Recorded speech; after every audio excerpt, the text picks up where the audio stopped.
Welcome to Ambika Kannadati channel. ಇವತ್ತಿನ ನನ್ನ ವಿಡಿಯೋದಲ್ಲಿ ನಾನು ಮಾರ್ನಿಂಗ್ ಮಕ್ಕಳು ಸ್ಕೂಲ್ಗೆ ಹೋಗೋ ಟೈಮಲ್ಲಿ ಯಾವ ರೀತಿ ಬೇಗ ಫಾಸ್ಟಾಗಿ ಫುಡ್ ಪ್ರಿಪೇರ್ ಮಾಡ್ಬೋದು ಅನ್ನೋದ್ರ ಬಗ್ಗೆ ವಿಡಿಯೋನ ಮಾಡ್ತಾ ಇದ್ದೀನಿ. ಮತ್ತು ಅದ್ರ ಜೊತೆಗೆ ಕೆಲವೊಂದು ಗಾರ್ಡನಿಂಗ್ ವಿಡಿಯೋಸ್ ಕೂಡ ನಾನಿವತ್ತು ಮಾಡ್ತಾ ಇದ್ದೀನಿ. ಬೋನ್ಸಾಯಿದು ಕೆಲವೊಂದು ಪ್ಲ್ಯಾಂಟ್ ನಾನು ಪಾಟಿಂಗ್ ಮಾಡಿದ್ದೆ, ಅದ್ರದ್ದು ನಾನಿವತ್ತು ವಿಡಿಯೋ ಮಾಡಿದ್ದೀನಿ. ಬನ್ನಿ ನೋಡೋಣ. ಮತ್ತೆ ನನ್ನ ಚಾನಲ್ನ ಪ್ಲೀಸ್ ಸಬ್ಸ್ಕ್ರೈಬ್ ಮಾಡಿ, ಇಲ್ಲಾಂದರೆ ನಮಗೂ ಮೋಟಿವೇಶನ್ ಸಿಗಲ್ಲ.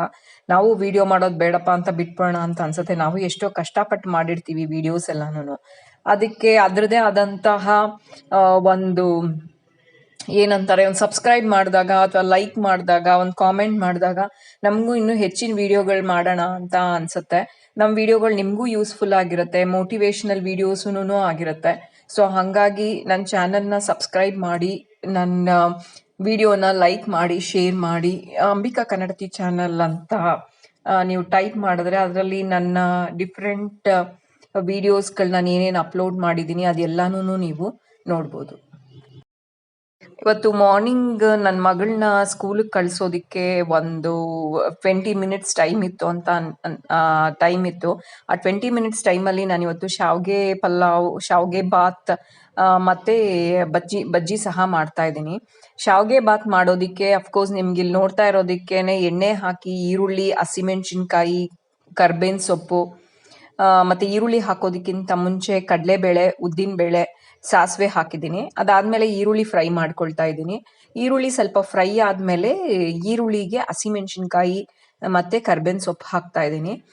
4 ಮೆಂಬರ್ಸ್ಗಾಗಿ ನಾನು ಮಾಡ್ತಾ ಇರೋದು. 4 ಮೆಂಬರ್ಸ್ಗೆ ಸುಮಾರು ಒಂದು 8ರಿಂದ 10 ಹಸಿಮೆಣಸಿನ್ಕಾಯಿನ ನಾನು ಹಾಕ್ಕೊಳ್ತಾ ಇದ್ದೀನಿ.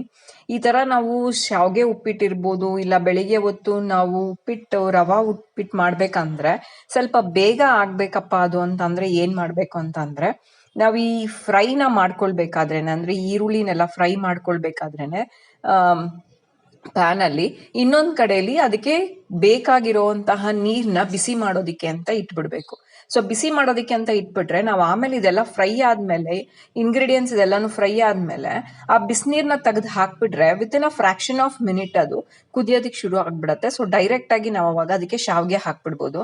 ನಾವು ಬೇಗ ಶಾವ್ಗೆ ಮಾಡಬೇಕಂದ್ರೆ ಇಟ್ ಇಸ್ ಬೆಟರ್ ನಾವು ರೋಸ್ಟೆಡ್ ಶಾವ್ಗೆನ ಯೂಸ್ ಮಾಡಿದ್ರೆ ತುಂಬಾ ಬೆಸ್ಟ್. ನನಗೆ MTR ಬೆಸ್ಟು. ಇದು ಯಾವುದೇ ರೀತಿ ಪ್ರಮೋಷನ್ ಅಲ್ಲ. MTRದು ಬೆಸ್ಟ್ ಶಾವ್ಗೆ. ತುಂಬಾ ನೀಟಾಗಿ, ತುಂಬ ಉಡಿಯಾಗಿ ಚೆನ್ನಾಗಿ ಬರುತ್ತೆ ಶಾವ್ಗೆ ಉಪ್ಪಿಟ್ಟು. ನಾನು 1:3 ತೊಗೊತೀನಿ. 1 ಲೋಟ ಶಾವ್ಗೆಗೆ 3 ಲೋಟ ನೀರು ಥರ ನಾನು ಹಾಕ್ಕೊಳ್ತೀನಿ. ಸೊ ಹಾಗಾಗಿ ನಿಮ್ಗೆ ಎಷ್ಟು ನೆಸಸರಿ ಇರುತ್ತೆ ಅದನ್ನು ನೋಡ್ಕೊಂಡು ನೀವು ಹಾಕೋಬೋದು. ಸೊ ಉಪ್ಪಿಟ್ಟಾದರೂ ಆಗಲಿ, ಶಾವ್ಗೆ ಆದರೂ ಆಗಲಿ, ನಾವು ಫಸ್ಟೇ ಬಿಸಿನೀರನ್ನ ಕಾಯಿಸಿಟ್ಕೊಂಡ್ಬಿಟ್ರೆ ವಿತಿನ್ ನೋ ಮಿನಿಟ್ ಅದು ಚೆನ್ನಾಗಿ ಕುದಿಯೋಕ್ಕೆ ಶುರು ಆಗಿಬಿಡುತ್ತೆ. ಸೊ ಹಾಗಾಗಿ ಅವಾಗಲೇ ನಾನು ನೀರನ್ನ ಬಿಸಿ ಇಟ್ಕೊಂಡ್ಬಿಟ್ಟಿದ್ದೆ, ಬಿಸಿ ಆಗಿತ್ತು ನೀರು. ಸೊ ಹಾಗಾಗಿ ಅದನ್ನು ನಾನು ಪ್ಯಾನ್ಗೆ ಹಾಕ್ತಾ ಇದ್ದೀನಿ. ಅದ್ರ ಪಾಡಿಗೆ ಅದು ವಿತಿನ್ ನೋ ಮಿನಿಟ್ ನನಗೆ ಕುದಿಯೋಕ್ಕೆ ಶುರು ಆಗಿಬಿಡುತ್ತೆ. ಸೊ ಇದೆಲ್ಲ ಏನು ಮಾಡ್ತಾ ಇದ್ದೀನಿ, ವಿತಿನ್ 20 ಮಿನಿಟ್ಸ್ ನಾನು ಆ್ಯಕ್ಚುಲ್ ಆಗಿ ಇದನ್ನು ನಾನು ಮಾಡಿದ್ದು. ಮತ್ತು ಇನ್ನೊಂದು ಕಡೆ ಕಡಲೆ ಹಿಟ್ಟು ಹಾಕಿದ್ದೀನಿ. ಕಡಲೆ ಹಿಟ್ಟಿಗೆ ಒಂದು ಸ್ವಲ್ಪ ಚಿಲ್ಲಿ ಪೌಡರ್ ಹಾಕಿದ್ದೀನಿ, ಮತ್ತು ಸ್ವಲ್ಪ ಸಾಲ್ಟ್ ಹಾಕಿದ್ದೀನಿ. ಮತ್ತು ಇದನ್ನು ನಾನು ಸ್ವಲ್ಪ ವೆಜಿಟೇಬಲ್ಸ್ನೆಲ್ಲನೂ ಮುಂಚೆನೇ ನಾನು ವರ್ಕ್ಗೆ ಹೋಗೋದ್ರಿಂದ ನಾನು ವೆಜಿಟೇಬಲ್ಸ್ ಎಲ್ಲನೂ ಒಂದು ಬಾಕ್ಸಲ್ಲಿ ಕಟ್ ಮಾಡಿ ಇಟ್ಕೊಂಡ್ಬಿಟ್ಟಿರ್ತೀನಿ ಮುಂಚೆನೇ ರೆಫ್ರಿಜಿರೇಟರಲ್ಲಿ ಇಟ್ಬಿಟ್ಟಿರ್ತೀನಿ. ಸೊ ಇವತ್ತು ನಾನು ಹೀರೆಕಾಯಿ ಬಜ್ಜಿ ಮಾಡ್ತಾ ಇದ್ದೆ, ಅದ್ರ ಜೊತೆಗೆ ಈರುಳ್ಳಿ ಬಜ್ಜಿನೂ ಸಹ ಮಾಡಿದ್ದೀನಿ ಇವತ್ತು. ಆ 20 ನಿಮಿಷದಲ್ಲಿ ಒಂದು ಕಡೆ ಶಾವ್ಗೆನೂ ಆಗ್ತಾ ಇದೆ, ಇನ್ನೊಂದು ಕಡೆ ಇವಾಗ ಬಜ್ಜಿ ಸಹ ನಾನು ಮಾಡ್ತಾ ಇದ್ದೀನಿ.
ಇವಾಗ ಇಲ್ಲಿ ನೀವು ನೋಡ್ಬೋದು within a fraction of minute already ಅಲ್ಲಿ ನೀರು ಚೆನ್ನಾಗಿ ಕುದೀತಾ ಇದೆ. ಈ ಕಡೆ ಬಜ್ಜಿ ಮಾಡೋದಕ್ಕೆ ಅಂತ ಅಂದ್ಬಿಟ್ಟು ಎಣ್ಣೆನ ಕಾಯಿಸಿಟ್ಟಿದ್ದೀನಿ. ಅದ್ರ ಒಳಗಡೆ ಹೀರೆಕಾಯಿನೆಲ್ಲ ಕಲಸಿಟ್ಟಿರ್ತೇನೆ. ನಾನು ಒಂದೊಂದೇ ಹೀರೆಕಾಯಿನಾಗಲಿ ಅಥವಾ ಈರುಳ್ಳಿ ಬಜ್ಜಿ ಮಾಡಬೇಕಾದ್ರೆ ಒಂದೊಂದೇ ಈರುಳ್ಳಿನ ರೌಂಡ್ ರೌಂಡ್ ಈರುಳ್ಳಿನ ಈ ಕಡೆ ನೋಡಿ ಶಾವಿಗೆ ಹಾಕ್ತಾ ಇದ್ದೀನಿ ಅವಾಗಲೇ ಅದು ಕುದೀತಾ ಇರೋದಕ್ಕೆ. ಅಳತೆ ಪ್ರಕಾರ ನಾನು ಶಾವಿಗೆ ಹಾಕ್ಕೊಳ್ತಾ ಇದ್ದೀನಿ. ಅದೇ ಹೇಳಿದ್ನಲ್ಲ 1:3 1 ಲೋಟ ಶಾವಿಗೆಗೆ 3 ಲೋಟ ನೀರು ಥರ ನಾನು ಹಾಕ್ಕೊಳ್ತೀನಿ. ಅಫ್ಕೋರ್ಸ್ ನೀವು ವೆಜಿಟೇಬಲ್ಸ್ ಎಲ್ಲ ಹಾಕಿ ಮಾಡಬೇಕಂದ್ರೆ ಸ್ವಲ್ಪ ಟೈಮ್ ತಗೊಳುತ್ತೆ, ಯಾಕೆಂದರೆ ವೆಜಿಟೇಬಲ್ಸ್ ಕೂಡ ಅದರಲ್ಲಿ ಸ್ವಲ್ಪ ರೋಸ್ಟ್ ಆಗಬೇಕು ಎಣ್ಣೆಯಲ್ಲಿ. ಇದು ಫಾಸ್ಟಾಗಿ ಬೆಳಗ್ಗೆ ಹೊತ್ತು ಮಾಡೋದಕ್ಕೆ ನಿಜವಾಗ್ಲೂ ಚೆನ್ನಾಗಿರುತ್ತೆ. ಈರುಳ್ಳಿ, ಕರ್ಬೇವಿನ ಸೊಪ್ಪು, ಕೊತ್ತಂಬರಿ ಸೊಪ್ಪು, ಕಡಲೆಬೇಳೆ, ಉದ್ದಿನಬೇಳೆ ಎಲ್ಲ ಹಾಕಿ ಶಾವಿಗೆ ಉಪ್ಪಿಟ್ಟಿಗೆ ಆದಷ್ಟು ಟೊಮೆಟೊ ಹಾಕಬೇಡಿ. ಟೊಮೆಟೊ ಬದಲು ನಿಂಬೆ ಹಣ್ಣನ್ನ ಯೂಸ್ ಮಾಡಿ. ಒಂದು ಹೋಳು ನಿಂಬೆ ಹಣ್ಣನ್ನ ನೀವು ಹಿಂಡಿದ್ರೆ ನಿಜವಾಗ್ಲೂ ಟೇಸ್ಟಿಯಾಗೇನೆ ತುಂಬಾ ಟೇಸ್ಟಿಯಾಗಿ ಶಾವಿಗೆ ಉಪ್ಪಿಟ್ಟಾಗುತ್ತೆ. ಇವಾಗ ಆ ಕಡೆ ಹೀರೆಕಾಯಿನೆಲ್ಲಾನು ಕಲಸಿಟ್ಬಿಟ್ಟಿದ್ದೀನಿ ಕಡಲೆ ಹಿಟ್ಟಲ್ಲಿ. ನಾನು ಒಂದೊಂದೇ ತಗೊಂಡು ಹಾಕಲ್ಲ, ಒಂದೇ ಸತಿ ಎಲ್ಲ ಕಲಸ್ಬಿಡ್ತೀನಿ. ಕಲಸ್ಬಿಟ್ಟು ಎತ್ಕೊಂಡು ಹಾಕ್ಬಿಡ್ತೀನಿ. ಒಂದೊಂದನ್ನೇ ಕಡಲೆ ಹಿಟ್ಟಲ್ಲಿ ಹೆಜ್ಜಿ ಹಾಕಲ್ಲ ನಾನು. ನೋಡಿ ನಿಂಬೆಹಣ್ಣು ಹಿಂಡ್ಬಿಟ್ರೆ ನಿಜವಾಗ್ಲೂ ತುಂಬಾ ಟೇಸ್ಟಿಯಾಗಿ ಇರುತ್ತೆ ಶಾವಿಗೆ ಉಪ್ಪಿಟ್ಟು. ಟ್ರೈ ಮಾಡಿ ನೋಡಿ, ತುಂಬ ಫಾಸ್ಟಾಗೇ ಮಾಡ್ಬೋದು. ಬೆಳಗ್ಗೆ ಹೊತ್ತು ನಿಮಗೆ ಒಂಥರ ಇನ್ಸ್ಟೆಂಟಾಗೆ ಮಾಡಿ ರೆಡಿಯಾಗಿ ಇಟ್ಬಿಡ್ಬೋದು ಅಂತ ಅನ್ಸುತ್ತೆ. ಇದೆಲ್ಲ ಖಂಡಿತವಾಗ್ಲೂ ಬರೀ 20 ನಿಮಿಷದಲ್ಲಿ ನಾನು ಬೆಳಗ್ಗೆ ಅವಳು ಸ್ಕೂಲ್ಗೆ ಹೋಗ್ಬೇಕಾದ್ರೆ 20 ನಿಮಿಷದಲ್ಲಿ ನಾನು ಮಾಡಿರೋಂತಹ ಇದು ಶಾವಿಗೆ ಉಪ್ಪಿಟ್ಟು ಮತ್ತು ಬಜ್ಜಿ ಸಹ ನಾನು 20 ಮಿನಿಟ್ಸಲ್ಲಿ ನಾನು ಮಾಡಿರೋದು. ಸೊ ಇವಾಗ ನೋಡಿ ಬಜ್ಜಿನ ಹಿಂಗೆ ತೆಗ್ದು ಅಷ್ಟು ಎಷ್ಟು ಕಲಸಿಟ್ಟಿರ್ತೀನಿ ಅಷ್ಟು ಒಂದೇ ಸತಿ ಸ್ವಲ್ಪ ಬಾಣಲಿ ಸ್ವಲ್ಪ ದೊಡ್ಡದಾಗಿ ಇಟ್ಕೊಂಡ್ಬಿಟ್ರೆ ಒಂದೇ ಸತಿಗೆಲ್ಲನೂ ನಾವು ಹಾಕ್ಬಿಡ್ಬೋದು. ಎಣ್ಣೆ ಸ್ವಲ್ಪ ಕಾದ್ಬಿಡ್ತು ಅಂದರೆ ಅದನ್ನು ಹಿಂದಿಂದನೇ ಮಾಡ್ಕೊಂಡ್ಬಿಡ್ಬೋದು. ಸೊ ಮಾರ್ನಿಂಗ್ ಟೈಮ್ಗೆ ಶಾವಿಗೆ ಉಪ್ಪಿಟ್ಟು ರೆಡಿ ಇರುತ್ತೆ. ಬಿಸಿ ಬಿಸಿ ಶಾವಿಗೆ ಉಪ್ಪಿಟ್ಟು, ಬಿಸಿ ಬಿಸಿ ಬಜ್ಜಿನೂ ರೆಡಿ ಇರುತ್ತೆ. ಕ್ಯಾರಿಯರ್ಗೆ ಅವ್ರಿಗೂ ತೊಗೊಳೋಕ್ಕೆ ಬರೀ ಶಾವಿಗೆ ಉಪ್ಪಿಟ್ಟು ಅಂತ ಬೇಜಾರಾಗ್ಬೋದು ಅಂತ ಅಂದ್ಬಿಟ್ಟು ಅದ್ರ ಜೊತೆಗೆ ಬಜ್ಜಿ ಮಾಡಿಬಿಟ್ಟಿದ್ದೀನಿ ಇವತ್ತು. ಎರಡೂ ಟೇಸ್ಟಿಯಾಗಿರುತ್ತೆ, ಮಕ್ಕಳೂ ಆರಾಮಾಗಿ ತಿನ್ಕೊಂಡು ಬರ್ತಾರೆ.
ಆಲ್ರೆಡಿ ಶಾವಿಗೆ ಕುಕ್ ಆಗಿದೆ. ಅದ್ರ ಮೇಲೆ ಸ್ವಲ್ಪ ಕೊತ್ತಂಬರಿ ಸೊಪ್ಪನ್ನ ಉದುರಿಸ್ತಾ ಇದ್ದೀನಿ. ಕೊತ್ತಂಬರಿ ಸೊಪ್ಪು ಫ್ಲೇವರ್ಗೂ ಚೆನ್ನಾಗಿರುತ್ತೆ ಮತ್ತು ಟೇಸ್ಟು ಚೆನ್ನಾಗಿರುತ್ತೆ. ಆದಷ್ಟು ಶಾವಿಗೆನ ತುಂಬಾ ಗಟ್ಟಿ ಆಗೋ ಥರ ತನಕ ಬಿಡಬೇಡಿ. ಅದು ಸ್ವಲ್ಪ ಗಟ್ಟಿನೂ ಅಲ್ಲ, ಈ ಕಡೆ ತುಂಬ ತೆಳುನೂ ಅಲ್ಲ, ಮೀಡಿಯಮ್ ಇದರಲ್ಲಿರಲಿ. ಆವಾಗ ಸ್ವಲ್ಪ ಹೊತ್ತು ಅಂದರೆ 1 ಅವರ್ 2 ಅವರ್ ಬಿಟ್ಕೊಂಡು ತಿಂದ್ರೂ ಅದ್ರ ಕನ್ಸಿಸ್ಟೆನ್ಸಿ ನೀಟಾಗಿ ಬರುತ್ತೆ. ಸೊ ಇನ್ನೊಂದು 2-3 ನಿಮಿಷದಲ್ಲಿ ಇದು ಆಗೋಗ್ಬಿಡುತ್ತೆ. ಆಗಿದ ತಕ್ಷಣ ಅದೇ ಕನ್ಸಿಸ್ಟೆನ್ಸಿ ಹೇಳ್ತೀನಲ್ಲ, ತುಂಬ ಗಟ್ಟಿನೂ ಇರೋದು ಬೇಡ. ನೋಡಿ ಬಜ್ಜಿನೂ ರೆಡಿ. ತುಂಬ ತೆಳುನೂ ಇರೋದು ಬೇಡ, ತುಂಬ ಗಟ್ಟಿನೂ ಇರೋದು ಬೇಡ, ಒಂದು ಮೀಡಿಯಮ್ ಹದದಲ್ಲಿ ಇದ್ದರೆ ಆಯಿತು. ಸೊ ಇವಾಗ ಶಾವಿಗೆದಾಯಿತು, ಶಾವಿಗೆ ಮಾಡಿದ್ದಾಯಿತು, ಬಜ್ಜಿ ಮಾಡಿದ್ದಾಯಿತು. ಇವತ್ತು ಇನ್ನೂ ಒಂದು ಕೆಲಸ ಇತ್ತು ನಂದು. ಅದೇನಪ್ಪ ಅಂತ ಅಂದರೆ ಇದು ಝೇಡ್ ಪ್ಲ್ಯಾಂಟ್ದು ನನ್ನ ಹತ್ರ ಇದು ಒಂದು ಗಿಡ ತುಂಬಾ ಬ್ರಾಂಚಸ್ ಆಗಿದೆ. ಸೊ ಇದ್ರದ್ದು ಒಂದು ಬೋನ್ಸಾಯಿ ಮಾಡೋಣ ಅಂತ ಅಂದ್ಕೊಳ್ತಾ ಇದ್ದೆ. ತುಂಬ ದಿವಸದಿಂದ ಪಾಟ್ ಕೂಡ ತಂದಿಟ್ಟಿದ್ದೆ, ಬಟ್ ಮಾಡೋದಕ್ಕೆ ಟೈಮೇ ಆಗ್ತಾ ಇರಲಿಲ್ಲ. ಇವತ್ತು ಇದನ್ನು ಕಟ್ ಮಾಡಿ ಇಟ್ಕೊಂಡಿದ್ದೀನಿ. ಇದ್ರ ಒಳಗಡೆಗೆ ಈ ಚಿಕ್ಕದಾದ ಒಂದು ಪಾಟಲ್ಲಿ ಇವತ್ತು ನೋಡಿ ಈ ಥರ ಮಣ್ಣು, ಇದು ಮಿಕ್ಸ್ ಬಂದ್ಬಿಟ್ಟು ಕೊಕೋಪೀಟ್ ಇದೆ, ಮರಳಿದೆ ಅಥವಾ ಎಮ್ಸ್ಯಾಂಡ್ ಇದೆ, ಮತ್ತು ಮಾಮೂಲಿ ಗಿಡದ ಮಣ್ಣಿದೆ.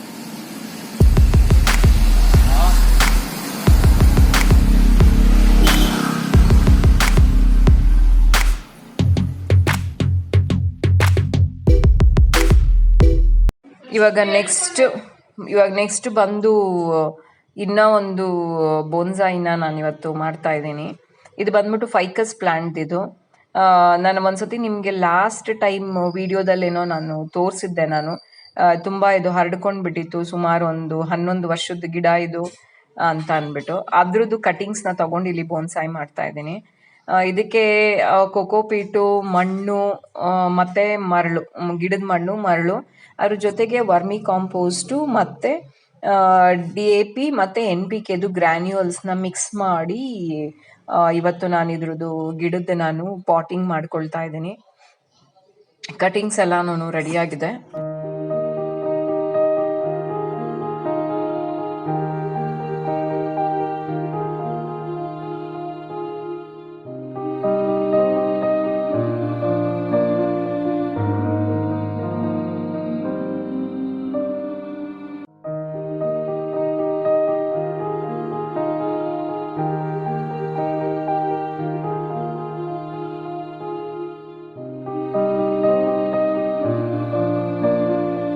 ಇಲ್ಲಿ ನೋಡಿ, ಇದರಲ್ಲಿ ಅಲ್ಲಿಂದ ಕಟಿಂಗ್ಸ್ ಮಾಡಿ ಇದೊಂದು ಸಪ್ರೇಟ್ ಒಂದು ಬಾಕ್ಸ್ ಇತ್ತು. ಅದ್ರೊಳಗಡೆ ನಾನೆಲ್ಲ ಸುಮ್ಮನೆ ಹಾಗೆ ಚುಚ್ಚಿ ಇಟ್ಟಿದ್ದೆ. ಅದು ಇದರಲ್ಲೆಲ್ಲ ಬೇರ್ ಬಂದ್ಬಿಟ್ಟಿದೆ ಇವಾಗ. ಸೊ ಅದನ್ನೇ ತೊಗೊಂಡು ಇವಾಗ ನಾನು ರೀಪಾಟಿಂಗ್ ಮಾಡ್ತಾ ಇದ್ದೀನಿ. ನಿಮಗೆ ಕಾಣಿಸ್ತಾ ಇದೆ ಅನ್ಸುತ್ತೆ ಬೇರು. ಇದರಲ್ಲಿ ಏನಿಲ್ಲ ಅಂದರೂ ಒಂದು 4-5 ಗಿಡದ ಮೇಲಿದೆ ಅನ್ಸುತ್ತೆ ಇದ್ರೊಳಗಡೆ. ಇವಾಗ ಅದನ್ನು ತೆಗೆದು ರೀಪಾಟಿಂಗ್ ಮಾಡ್ತಾ ಇದ್ದೀನಿ. ನೋಡಿ ಇದು ಎಷ್ಟು ದಪ್ಪ ಆಗಿಬಿಟ್ಟಿದೆ ಅಂತ ನೋಡಿ. ಅದ್ರೊಳಗಡೆ ಸುಮ್ಮನೆ ನಾನು ಹಂಗೆ ಚುಚ್ಚಿಟ್ಟಿದ್ದೆ. ಅದ್ರ ಒಳಗಡೆ ನೋಡಿ ಎಷ್ಟು ದಪ್ಪ ಬಂದ್ಬಿಟ್ಟಿದೆ ಅಂತ ಅಂದ್ಬಿಟ್ಟು ಬೇರ್ನ. ಅದು ಸುಮ್ಮನೆ ಅದು ಹೋಲ್ಗೆ ನೀರು ಹೋಗೋದಕ್ಕೆ ಅಂತ ಅಂದ್ಬಿಟ್ಟು ಕೆಳಗಡೆ ಇಟ್ಟಿರೋದು, ಅದು ಮೇಲ್ಗಡೆಗೆ ಬಂದ್ಬಿಟ್ಟಿದೆ. ನೋಡಿ ಎಷ್ಟು ಬೇರ್ ಬಿಟ್ಕೊಂಡ್ಬಿಟ್ಟಿದೆ ಅಂತ. ಸುಮ್ಮನೆ ಹಾಗೆ ಚುಚ್ಚಿಟ್ಟಿದ್ದೆ ನಾನು ಅದನ್ನು. ಎಲ್ಲದರಲ್ಲೂ ನೋಡಿ ಅಷ್ಟೊಂದು ಬೇರ್ ಬಂದಿದೆ ಅದರಲ್ಲಿ. ಇದು ಕೆಳಗಡೆ ಬೆಳೆದಿರೋ ಅಂಥ ಎಕ್ಸ್ಟ್ರಾ ಬೇರ್ಗಳನ್ನ ಸ್ವಲ್ಪ ಕಟ್ ಮಾಡ್ಕೊಂಡ್ಬಿಡ್ತೀನಿ. ಕಟ್ ಮಾಡ್ಕೊಂಡ್ಬಿಟ್ಟು ನೋಡಿ ಅದೆಲ್ಲ ಫುಲ್ಲು ಬೇರೆನೆ.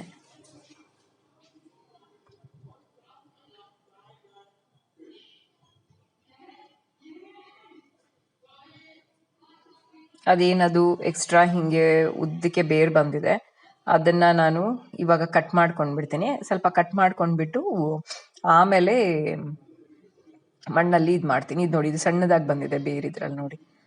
ನೋಡಿ ಇದೆಲ್ಲನೂ ಸುಮ್ಮನೆ ಹಾಗೆ ಚುಚ್ಚಿಟ್ಟಿದ್ದೆ ನಾನು. ಅದೆಲ್ಲ ಹಂಗಂಗೆ ಬೇರ್ಗಳು ಬಂದ್ಬಿಟ್ಟಿದೆ. ಹಾಗೆ ಸುಮ್ಮನೆ ಚುಚ್ಚಿಟ್ಟಿದ್ದೆ ಅಷ್ಟೇ ಅದೆಲ್ಲನೂ. ಸೊ ಇದನ್ನ ಇವಾಗ ಮಣ್ಣೊಳಗಡೆ ಹಾಕೋಣ.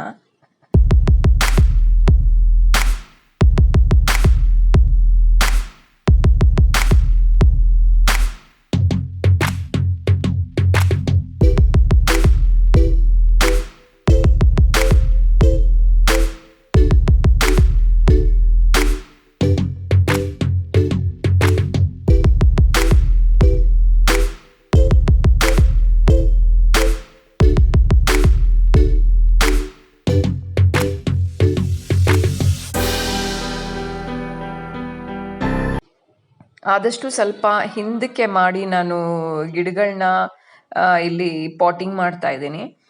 ಸ್ವಲ್ಪ ಏನಂದರೆ ಫಾರೆಸ್ಟ್ ಬೆಳೀತಾ ಅದು ಸ್ವಲ್ಪ ಫಾರೆಸ್ಟ್ ಲುಕ್ ಬರಲಿ ಅಂತ ಹೆಚ್ಚು ಕಮ್ಮಿ ಇಲ್ಲಿ ನಾನೊಂದು 3 ಗಿಡನ ನಾನು ಇಲ್ಲಿ ನೆಡ್ತಾ ಇದ್ದೀನಿ.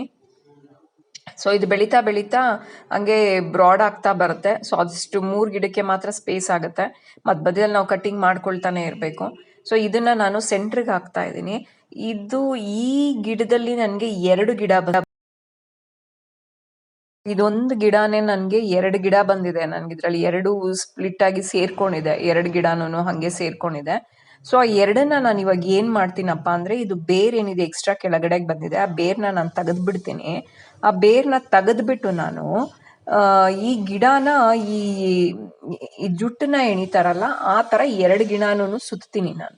2 ಗಿಡನೂ ಸುತ್ತಬಿಟ್ಟು ಅದ್ರೊಳಗಡೆ ಉಣ್ತೀನಿ. ಸೊ ಈ ಥರ ನಾವು ಸುತ್ತೋದ್ರಿಂದ ಏನಾಗುತ್ತೆ, ಆ 2 ರೆಂಬೆಗಳೇನಿದೆ ಅದು ಹಾಗೆ ಬೆಳ್ಕೊಳ್ತಾನೆ ಹೋಗುತ್ತೆ. ಅದು ಅದೇ ಥರನೇ ಆ ರೆಂಬೆ 2 ಹಾಗೆ ಜೋಡಿ ಸುತ್ತಿರೋ ಥರನೇ ಹಾಗೆ ಅದು ಬರುತ್ತದು. ನೋಡಿ, ನಿಮಗೆ ಸುತ್ತಿರೋದಲ್ಲಿ ಕಾಣಿಸ್ತಾ ಇರ್ಬೋದು ನಿಮ್ಗೆ ನಾನು ಸುತ್ತಿರೋದು. ಸೊ ಅದೇ ಥರನೇ ಸುತ್ತಬಿಟ್ಟು ನಾನು ಅಲ್ಲಿ ಹಂಗೇನೆ ಕಟ್ತೀನಿ. ನಾನು ಅದನ್ನು ಕಟ್ಬಿಟ್ಟು ಹಾಗೇನೆ ಅದ್ರದ್ದೇ ಬೇರ್ ತೊಗೊಂಡು ಕಟ್ತೀನಿ ಇವಾಗ. ಆಮೇಲೆ ತಿರ್ಗಾ ಬೇರೆದ್ರಲ್ಲಿ ಕಟ್ತೀನಿ, ಅದು ಬೇರ್ ಕಟ್ಟಾಗ್ಬಿಡುತ್ತದು.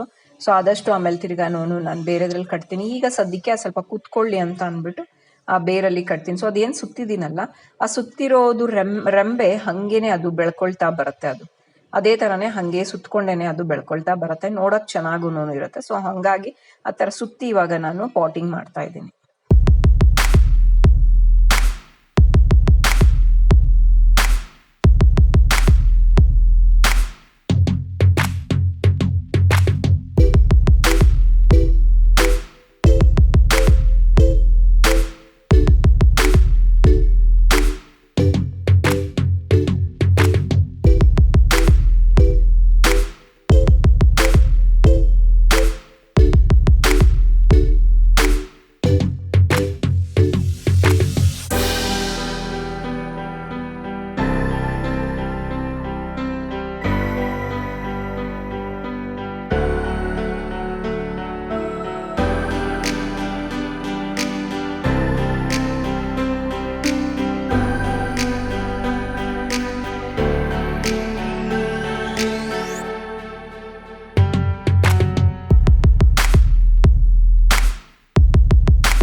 ಕೆಲವೊಂದು ನಾನು ಬಟನ್ ರೋಸಸ್ದು ಕೂಡ ಕಟಿಂಗ್ಸ್ ತಗೊಂಡಿದ್ದೆ, ಅದನ್ನೆಲ್ಲ ನಾನು ಫ್ರಂಟ್ಗೆ ನಾನು ಇಡ್ತಾ ಬರ್ತೀನಿ. ಅದು ಬೆಳೆದಾದ್ಮೇಲೆ ಸ್ವಲ್ಪ ಕೆಳಗಡೆ ಹಂಗೇನೆ ಬರುತ್ತೆ. ಸೊ ಬ್ಯಾಕ್ ಸೈಡ್ಗೆ ಮಾಮೂಲಿ ಗಿಡ ಬೆಳೆದಿರುತ್ತೆ, ಫ್ರಂಟ್ಗೆ ಈ ಬಟನ್ ರೋಸಸ್ ಬೆಳ್ಕೊಂಡಿರುತ್ತೆ. ಮಧ್ಯದಲ್ಲಿ ಒಂದು ಯಾವ್ದಾದ್ರು ಒಂದು ಡಾಲ್ನೋ ಇಲ್ಲಾಂದ್ರೆ ಬುದ್ಧನೋ ಏನಾದ್ರು ಇಟ್ಬಿಟ್ರೆ ತುಂಬಾನೇ ಚೆನ್ನಾಗಿರುತ್ತೆ.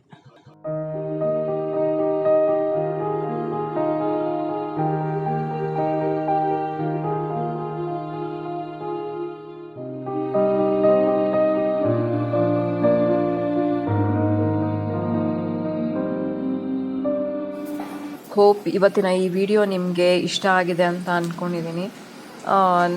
ನನ್ನ ಈ ವಿಡಿಯೋ ನಿಮಗೆ ಇಷ್ಟ ಆಗಿದ್ದರೆ ದಯವಿಟ್ಟು ಸಬ್ಸ್ಕ್ರೈಬ್ ಮಾಡೋದನ್ನು ಮರಿಬೇಡಿ. ಮತ್ತು ನನ್ನ ವಿಡಿಯೋನ ಶೇರ್ ಮಾಡಿ, ಲೈಕ್ ಮಾಡಿ. ಸಬ್ಸ್ಕ್ರೈಬ್ ಮಾಡಿದ್ರೆ ನಮಗೂ ಸಪೋರ್ಟಿವ್ ಆಗಿರುತ್ತೆ, ನಾವು ಇನ್ನೂ ಹೆಚ್ಚಿಗೆ ವಿಡಿಯೋ ಮಾಡಬೇಕು ಅಂತ ಅನಿಸುತ್ತೆ. ಸೊ ದಯವಿಟ್ಟು thanks for watching the video ಮತ್ತು ಸಬ್ಸ್ಕ್ರೈಬ್ ಮಾಡೋದನ್ನು ಮರಿಬೇಡಿ.